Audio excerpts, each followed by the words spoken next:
This is chapter 13 in the Valley of Loss.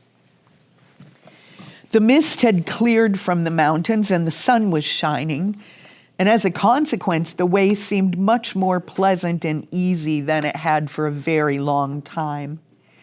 The path still led them along the side of the mountain rather than upward, but one day, on turning a corner, they found themselves looking down into a deep valley. To their surprise, their path actually plunged straight down the mountainside toward it, exactly as at the beginning of the journey when Much Afraid had been led down into Egypt. All three halted and looked first at one another and then down into the valley and across to the other side. There, the ascent was as steep and even higher than the precipice of injury, and they saw that to go down and then ascend again would not only require an immense amount of strength and effort, but also take a very long time. Much Afraid stood and stared, and at that moment experienced the sharpest and keenest test which she had yet encountered on the journey. Was she to be turned aside once again, but in an even more terrible way than ever before?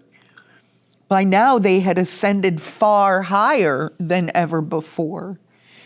Indeed, if only the path they were following would begin to ascend, they could not doubt that they would soon be at the snow line and approaching the real high places where no enemies could follow and where the healing streams flowed.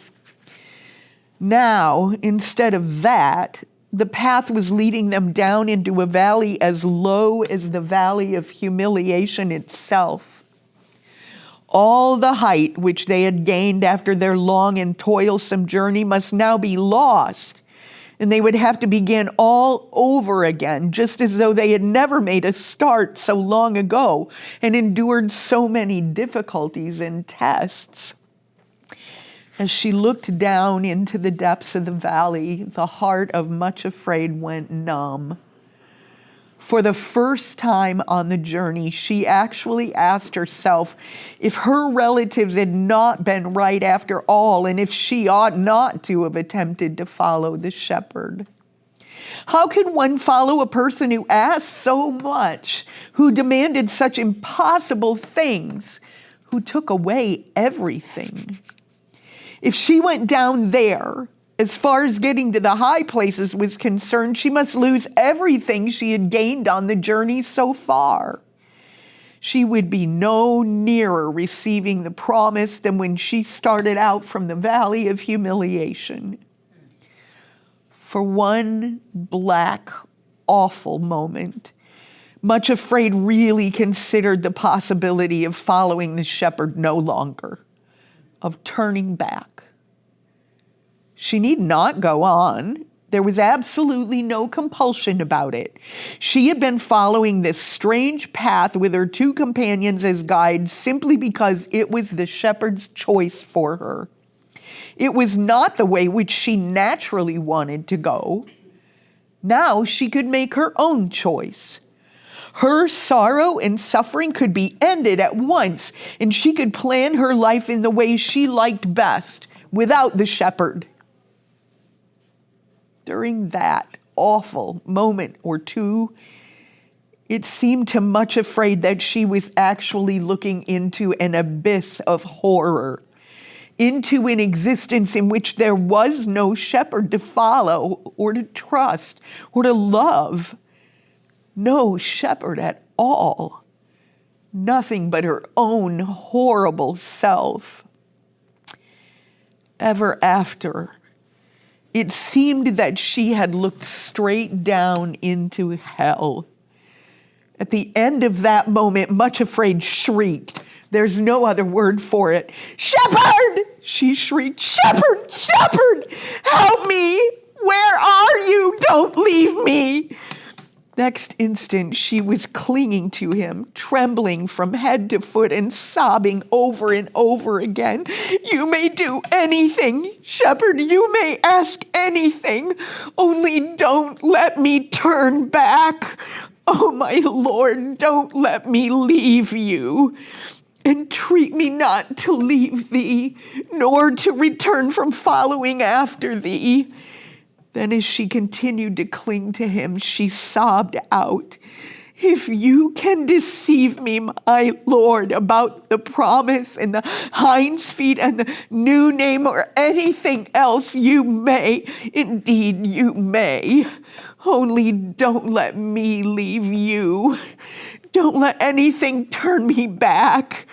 This path looked so wrong, I could hardly believe it was the right one. Then she sobbed bitterly.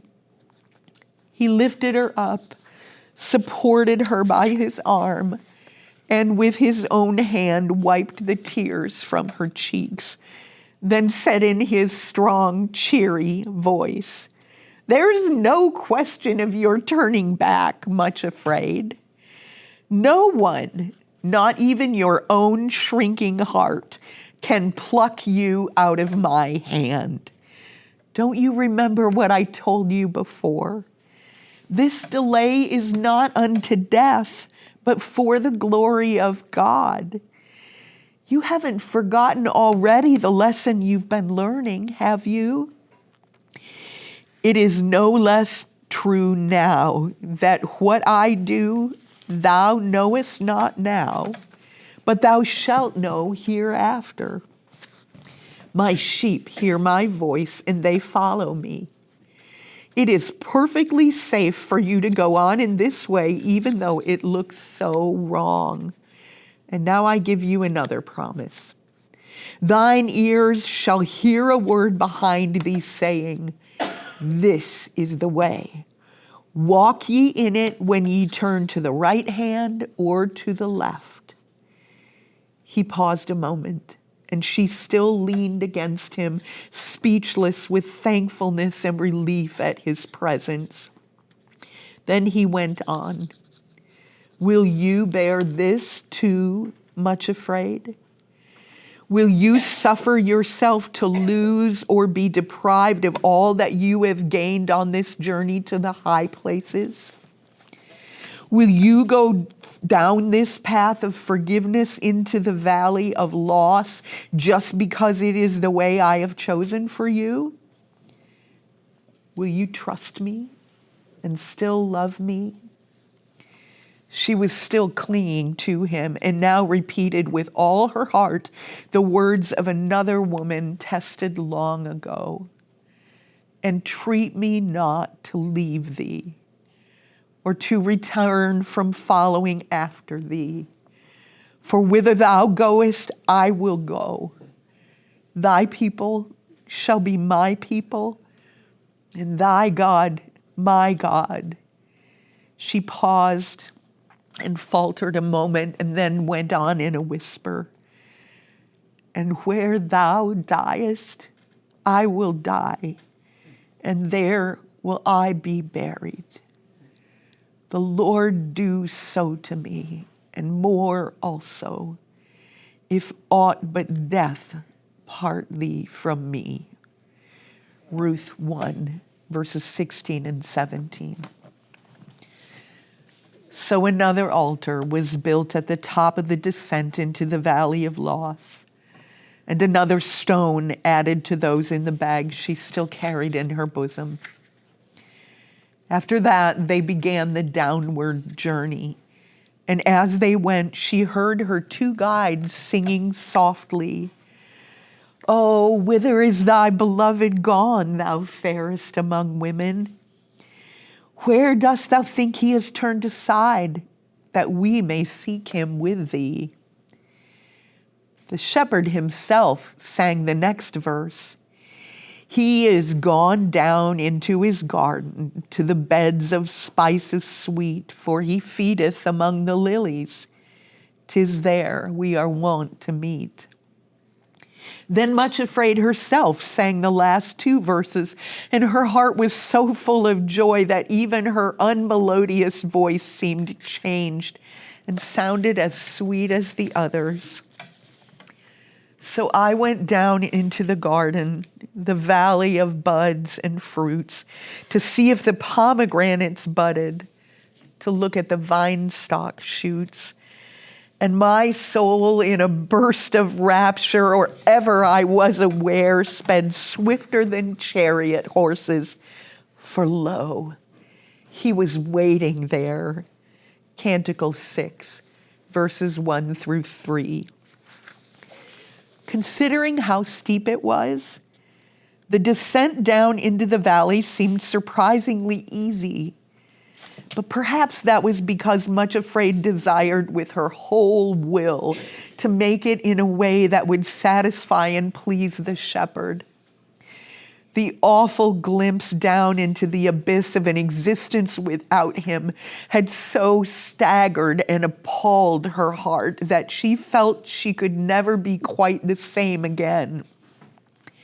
However, it had opened her eyes to the fact that right down in the depths of her own heart, she really had but one passionate desire, not for the things which the shepherd had promised, but for the shepherd himself. All she wanted was to be allowed to follow him forever. Other desires might clamor strongly and fiercely near the surface of her nature, but she knew now that down in the core of her own being, she was so shaped that nothing could fit, fill, or satisfy her heart but he himself. Nothing else really matters, she said to herself, only to love him and to do what he tells me. I don't know quite why it should be so, but it is. All the time it is suffering to love and sorrow to love, but it is lovely to love in spite of this. And if I should cease to do so, I should cease to exist. So, as has been said, they reached the valley very quickly. The next surprising thing was that although the valley did seem at first a little like a prison after the strong, bracing air of the mountains, it turned out to be a wonderfully beautiful and peaceful place, very green and with flowers covering the fields and the banks of the river which flowed quietly through it. Strangely enough, down in the Valley of Loss, Much Afraid felt more rested, more peaceful, and more content than anywhere else on the journey. It seemed, too, that her two companions also underwent a strange transformation. They still held her hands, but there was neither suffering nor sorrow in their touch. It was as though they walked close beside her and went hand in hand simply for friendship's sake, for the joy of being together. Also, they sang continually, sometimes in a language quite different from the one which she had learned from them. But when she asked the meaning of the words, they only smiled and shook their heads. This is one of the many songs which all three sang down in the Valley of Loss, and it was another from the collection in the old songbook which Much Afraid so loved. I am my love's, and he is mine. And this is his desire, that with his beauty I may shine in radiant attire, and this will be when all of me is pruned and purged with fire. Come, my beloved, let us go forth to the waiting field, and where thy choicest fruit trees grow, thy pruning knife now yield, that at thy will and through thy skill their richest store may yield. and spices give a sweet perfume, and vines show tender shoots, and all my trees burst forth in bloom, fair buds from bitter roots. There will not I my love deny, but yield thee pleasant fruits. Canticle 7, verses 10 through 13. It is true that when Much Afraid looked at the mountains on the other side of the valley, she wondered how they would ever manage to ascend them. But she found herself content to wait restfully and to wander in the valley as long as the shepherd chose. One thing in particular comforted her. After the hardness and slipperiness of the way on the mountains where she had stumbled and limped so painfully, she found that in those quiet green fields she could actually walk without stumbling and could not feel her wounds and scars and stiffness at all.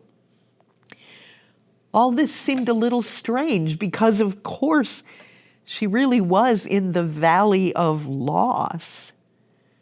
Also, apparently she was farther from the high places than ever before. She asked the shepherd about it one day, for the loveliest part of all was that he often walked with them down there, saying with a beautiful smile that it was one of his favorite haunts. In answer to her question, he said, "I am glad you are learning to appreciate the valley too. But I think it was the altar which you built at the top, Much Afraid, which has made it so easy for you."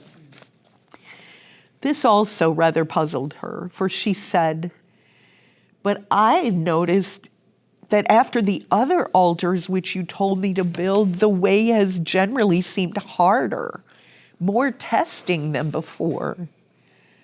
Again, he smiled, but only remarked quietly that the important thing about altars was that they made possibilities of apparent impossibilities, and that it was nice that on this occasion it had brought her peace and not a great struggle.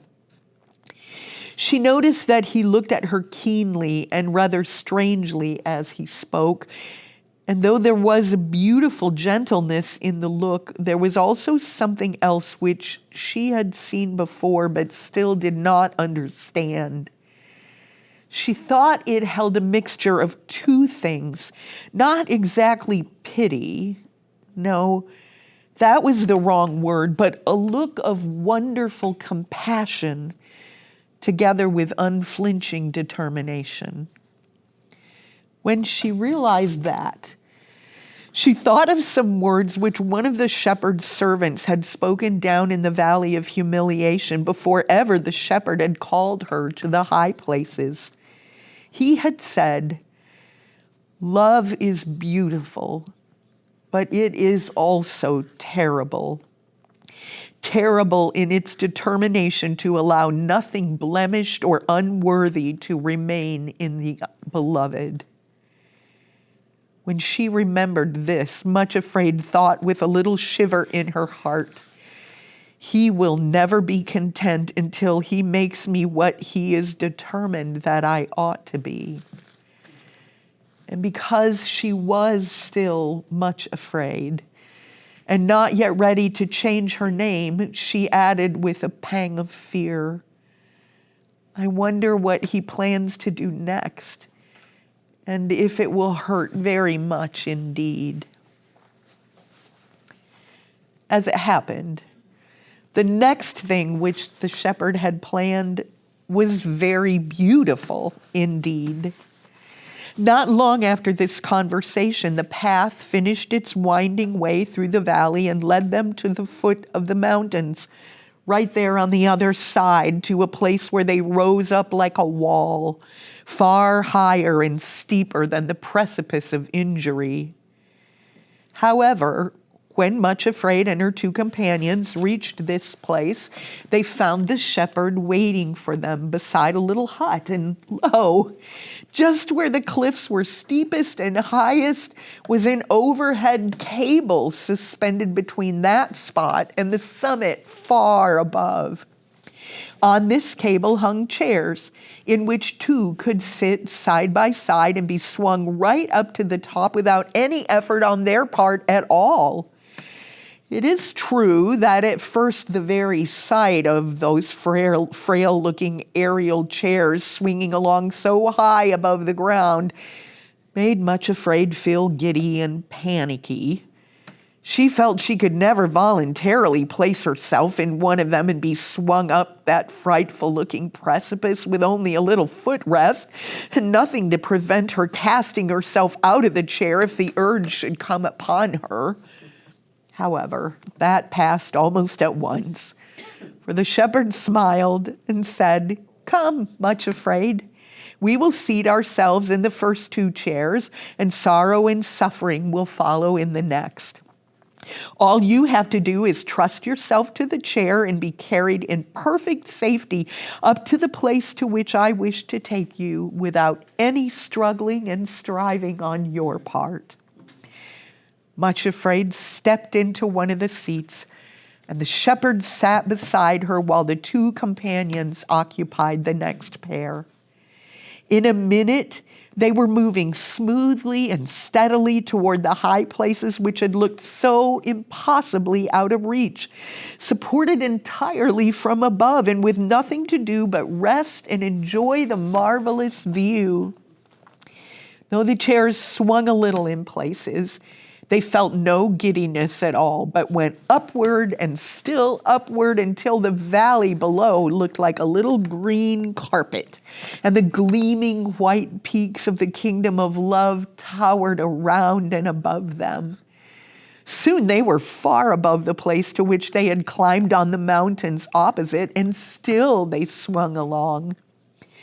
When at last they stepped out of the aerial chairs, they were in a place more beautiful than anything Much Afraid had seen before.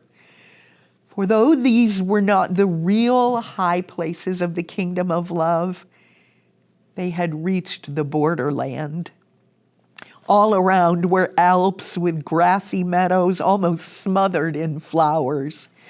Little streams gurgled and splashed between banks of kingcups, while buttercups and cowslips, violets and pink primula carpeted the ground. Clumps of delicate purple soldana grew in vivid clusters, and all over the fields, glowing bright as gems, were gentians, more blue than the sky at midday, looking like jewels on a royal robe. Above were peaks of pure white snow, which towered up into a cloudless sky like a roof of sapphire and turquoise. The sun shone so brilliantly it almost seemed that one could see the flowers pushing their way up through the earth and unfolding themselves to receive the glory of its rays. Cowbells and goat bells sounded in every direction, and a multitude of bird notes filled the air. But above the rest was one voice louder and more dominant than them all, which seemed to fill the whole region. It was the voice of a mighty waterfall, leaping down another great cliff which towered above them, and whose rushing waters sprang from the snows in the high places themselves. It was so unspeakably lovely that neither Much Afraid nor her companions could utter a word, but stood, drawing deep breaths and filling their lungs with the spicy pine-scented mountain air. As they wandered forward, they stooped down at every other step, gently touching the jewel-like flowers or dabbling their fingers in the splashing brooks. Sometimes they just stood still amid the profusion of shining beauty around them and laughed aloud with pure joy. The shepherd led them across meadows where the warm, scented grass grew nearly waist-high toward the mighty waterfall. At the foot of the cliffs, they found themselves standing in cool shadows with a light spray sometimes splashing their faces. And there the shepherd bade them stand and look up. There stood Much Afraid, a tiny figure at the foot of the mighty cliffs, looking up at the great never-ending rush of waters as they cast themselves down from the high places. She thought that never before had she seen anything so majestic or so terrifyingly lovely. The height of the rocky lip over which the waters cast themselves to be dashed in pieces on the rocks below almost terrified her. At the foot of the fall, the thunderous voice of the waters seemed almost deafening, but it also seemed to be filled with meaning, grand and awesome, beautiful beyond expression. As she listened, Much Afraid realized that she was hearing the full majestic harmonies, the whole orchestra, as it were, playing the original of the theme song, which all the little streamlets had sung far below in the Valley of Humiliation. Now it was uttered by thousands upon thousands of voices, but with grander harmonies than anything heard down in the valleys. Yet still the same song. From the heights we leap and go to the valleys down below, always answering to the call to the lowest place of all. Much Afraid, said the shepherd's voice in her ear. What do you think of this fall of great waters in their abandonment of self-giving? She trembled a little as she answered, I think they are beautiful and terrible beyond anything which I ever saw before. Why terrible? He asked. It is the leap which they have to make, the awful height from which they must cast themselves down to the depths beneath, there to be broken on the rocks. I can hardly bear to watch it. Look closer, he said again. Let your eye follow just one part of the water from the moment when it leaps over the edge until it reaches the bottom. Much Afraid did so, and then almost gasped with wonder.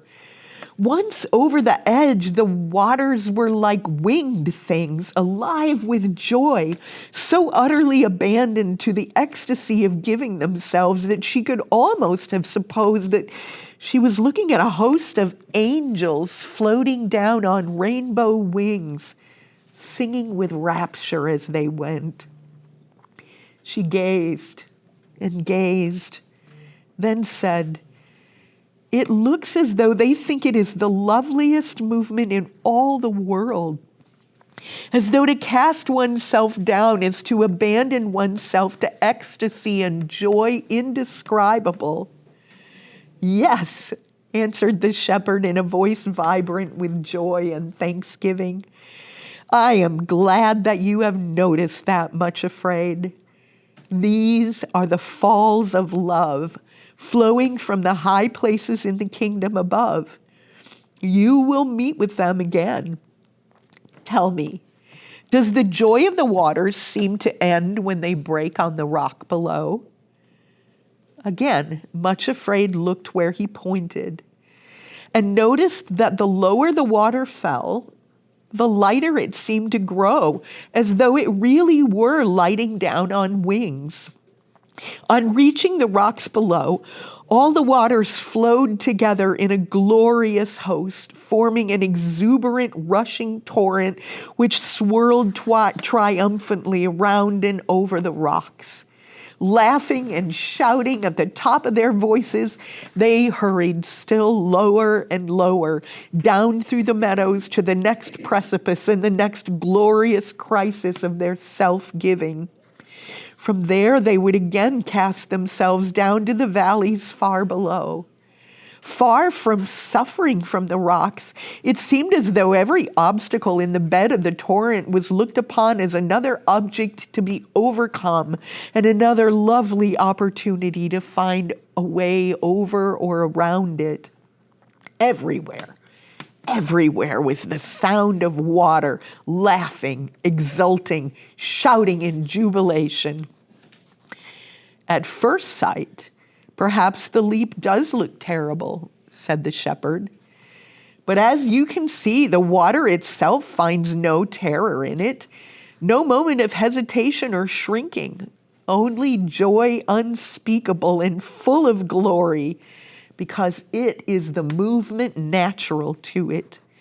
Self-giving is its life. It has only one desire, to go down and down and give itself with no reserve or holding back of any kind. You can see that as it obeys that glorious urge, the obstacles which look so terrifying are perfectly harmless, and indeed only add to the joy and glory of the movement. When he had said this, he led them back to the sunny fields and gently told them that for the next few days they were to rest themselves there in preparation for the last part of their journey. On hearing those words, the last part of the journey, Much Afraid felt almost as though she would sink to the ground with happiness. Moreover, the shepherd himself remained there with them the whole time. Not for a single hour was he apart from them, but he walked and talked with them. He taught them many things about the kingdom to which they were going, and it was as though grace flowed from his lips and sweet ointments and spices were diffused wherever he went. How thankfully Much Afraid would have stayed there for the rest of her life. She would have cared no more about reaching the high places had it not been that she still walked on crooked feet, still had a twisted mouth, still had a fearing heart. It was not, however, that the sun always shone, even there on the borderland of the high places. There were days of mist when all the gleaming peaks were completely blotted out by a curtain of cloud, so that if one had never seen them, it would have been impossible to be sure that they really existed and were round about, quite close at hand, towering high above the mist and the clouds into the clear blue sky above. Every now and again, however, there would be a rent in the veil of mist, and then, as though framed in an open window, would appear a dazzling whiteness. For a moment, one of the vanished peaks would gleam through the opening as if to say, "Be of good courage. We are all here, even though you cannot see us." Then the mist would swirl together again, and the window in heaven would close. On one such occasion, the shepherd said to Much Afraid, "When you continue your journey, there may be much mist and cloud. Perhaps it may even seem as though everything you have seen here of the high places was just a dream or the work of your own imagination. But you have seen reality, and the mist which seems to swallow it up is the illusion. Believe steadfastly in what you have seen. Even if the way up to the high places appears to be obscured and you are led to doubt whether you're following the right path, remember the promise. Thine ears shall hear a word behind thee, saying, 'This is the way. Walk ye in it when ye turn to the right hand and when ye turn to the left.' Always go forward along the path of obedience as far as you know it until I intervene, even if it seems to be leading you where you fear I could never mean for you to go. Remember, Much Afraid, what you have seen before the mist blotted it out. Never doubt that the high places are there, towering up above you, and be quite sure that whatever happens, I mean to bring you up there exactly as I have promised." As he finished speaking, another rent appeared in the curtain of mist, and one of the peaks of the high places framed in blue sky shone down on them. Before the curtain closed again, Much Afraid stooped down and picked a few of the gentians growing near her feet as a reminder of what she had seen. "For," said she to herself, "these actually grew on the lower slopes of the high places and are an earnest that though the peaks may again become invisible, they are there all the time." On the last day they stayed there, the shepherd did a very wonderful thing. He took Much Afraid apart by herself and carried her right up to the summit of one of the high places, in the kingdom of love itself. He took her to a high peak, dazzling white, uplifted like a great throne, with numberless other peaks grouped round about. Up there on the mountaintop, he was transfigured before her, and she knew him then to be what she had dimly sensed all along: the King of Love himself, King of the whole realm of love. He was clothed in a white garment glistening in its purity, but over it he wore a robe of purple and blue and scarlet studded with gold and precious gems. On his head he wore the crown royal. But as Much Afraid bowed herself and knelt at his feet to worship, the face that looked down upon her was that of the shepherd whom she had loved and followed from the very low places up to the heights. His eyes were still full of gentleness and tenderness, but also of strength and power and authority. Putting out his hand, without a word, he lifted her up and led her to a place where on the topmost pinnacle of all they could look right out on the whole realm around them. Standing there beside him and so happy as to be scarcely conscious of herself at all, Much Afraid looked out over the kingdom of love. Far, far below were the valleys and the plains and the great sea and the desert. She even thought she could recognize the valley of humiliation itself, where she had lived so long and had first learned to know the shepherd. But that seemed so long ago, it was like remembering another existence altogether. All around her, in every direction, were the snowy peaks of the high places. She could see that the bases of all these mountains were extremely precipitous, and that higher up they were all clothed with forests, and then the green slopes of the higher Alps, and then the snow.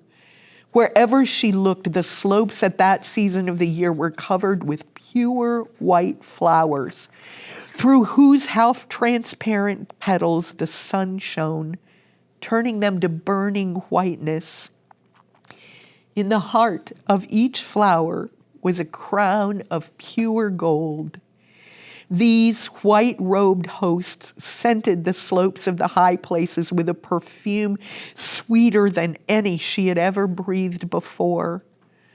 All had their faces and golden crowns turned down the mountains, as if looking at the valleys, multitudes upon multitudes of them, which no man could number, like a great cloud of witnesses, all stooping forward to watch what was going on in the world below. Wherever the king and his companion walked, these white-robed flowers bowed beneath their feet and rose again, buoyant and unsullied, but exuding a perfume richer and sweeter than before. On the utmost pinnacle to which he led her was an altar of pure gold, flashing in the sun with such splendor that she could not look at it, but had to turn her eyes away at once, though she did perceive that a fire burned on it, and a cloud of smoke perfumed with incense rose from it. Then the king told her to kneel, and with a pair of golden tongs brought a piece of burning coal from off the altar. Touching her with it, he said, "Lo, this hath touched thy lips, and thine iniquity is taken away, and thy sin purged." Isaiah 6, verse 7. It seemed to her that a burning flame of fire too beautiful and too terrible to bear went through her whole being, and much afraid lost consciousness and remembered no more. When she recovered, she found that the shepherd was carrying her in his arms, and they were back on the lower slopes of the borderland. The royal robes and the crown were gone, but something of the expression on his face remained, the look of utmost authority and power.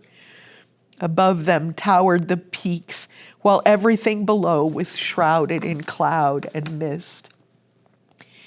When he found that she was sufficiently recovered, the shepherd took her by the hand, and they walked together down into the white mist, and through a little wood where the trees were scarcely visible. There was no sound but drops of water splashing onto the ground. When in the middle of the wood, a bird burst into song. They could not see it for the mist, but high and clear and indescribably sweet the bird sang, and called the same series of little notes over and over again. They seemed to form a phrase constantly repeated, always with a higher chirp at the end, which sounded just like a little chuckling laugh. It seemed to Much Afraid that this was the song the bird was singing. "He's gotten the victory, hurrah! He's gotten the victory, hurrah!" This wood rang with the jubilant notes, and they both stood still among the dripping trees to listen. "Much afraid?" the shepherd said. "You have had a glimpse of the kingdom into which I am going to bring you. Tomorrow, you and your companions start on the last part of your journey, which will bring you thither." Then, with wonderful tenderness, he spoke words which seemed too glorious to be true. "Thou hast a little strength, and hast kept my word, and hast not denied my name. Behold, I will make thine enemies to come and worship before thy feet, and to know that I have loved thee. Behold, I come quickly. Hold fast that which thou hast, that no man take thy crown. And she that overcometh will I make a pillar in the temple of my God, and she shall go no more out. And I will write upon her the name of my God. I will write upon her my new name." Revelation 3, verses 8 through 12. It was then that Much Afraid took courage to ask him something which she had never dared ask before. With her hand held in his, she said, "My Lord, may I ask one thing? Is the time at last soon coming when you will fulfill the promise that you gave me?" He said very gently, but with great joy, "Yes. The time is not long now. Dare to begin to be happy. If you will go forward in the way before you, you will soon receive the promise, and I will give you your heart's desire. It is not long now, Much Afraid."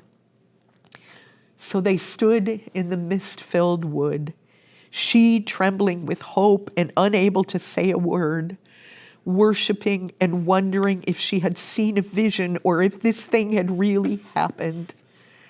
Upon his face was a look which she would not have understood even if she had seen it. But she was too dazed with happiness even to look at him. High over the dripping trees, the little bird still sang his jubilant song. He's gotten the victory! And then in a burst of trills and chuckles, hurrah, hurrah, hurrah! A little later, they were down in the meadows where Sorrow and her sister were waiting for their return. It was time to go forward on the journey. But after the shepherd had blessed them and was turning to go his way again, Suffering and Sorrow suddenly knelt before him and asked softly, Lord, what place is this where we have been resting and refreshing ourselves during these past days?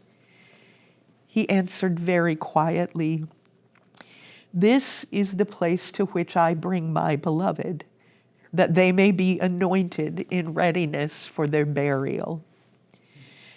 Much Afraid did not hear these words, for she was walking a little ahead, repeating over and over again, He said, Dare to begin to be happy, for the time is not long now, and I will give you your heart's desire.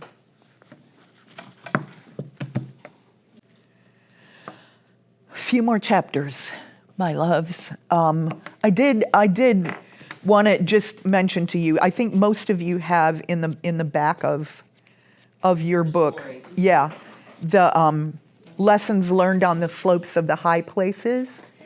If you haven't read that yet, this is a great time to read that because you will find in this the things that Hannah Hurnard experienced up in the Swiss Alps that led her to the writing of this book.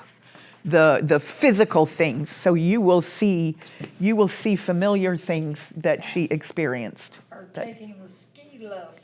Yes, right. The ski lift, the great mists, the great forests, tremendous, the hidden mountain peaks, but other things, even the flower fields. You'll find a lot of those things, and it gives you just a little look at what the Lord was speaking to her long before this book was formulated, but those became such a springboard for the creation of this book. I will at the end of our time. I have 2 or 3 other books of hers that I'll make available to you guys if some of you want to read. Mountains of Spices is the book that follows this. So I have that. I have a book that she wrote for old people. No, I have that's not quite right. But she wrote a letter to a friend, and it was talking about growing old and what it is that God has in terms of purpose for people who are no longer able to do what they once did. And so that letter was read by somebody who said, "Hey, this needs to be a book." And so it's not much more than a pamphlet. It's a short little book. And then I have a biographical book about her. So I'll bring those in so y'all can read those as you like and pass them around. All right, my lovelies. These were some heavy things today.